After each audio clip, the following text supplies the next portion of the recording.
Capital hospital नुआ निर्देशक भावे दायित्व ग्रहण कले डाक्तर रूपभानु मिश्र। पूर्वतन निर्देशक दिलीप पंडा पदोन्नति पर निर्देशक पद खाली रही। तेबे निर्देशक भावे डाक्तर रूपभानु मिश्र दायित्व ग्रहण करथिबा बेले हॉस्पिटल अधीक्षक डाक्तर धनंजय दास तांकु स्वागत करिसेंती। एहा छडा हॉस्पिटल अन्य कर्मकर्ता और डाक्तर माने मध्य नुआ निर्देशक फूलतोड़ा दे स्वागत करिसेंती।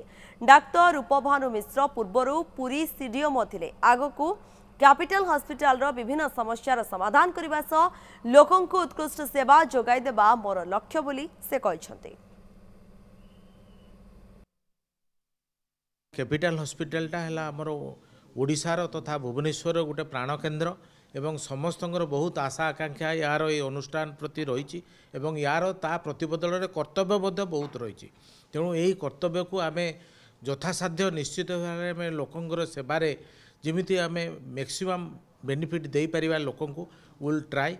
एवं आमर जो टीम अच्छा एठिकार मुझे जहाँ देखिली बहुत भल टीम अच्छा एवं सबू टीम मानू नहीं आम प्रभुंर आशीर्वाद सह लोकंर सेवारे आम ब्रती होबू। मोर यहीटा है स्वप्न एवं यहीटा है मोर संकल्प। तेणु यही संकल्प नहीं मु आज जॉइन करिछि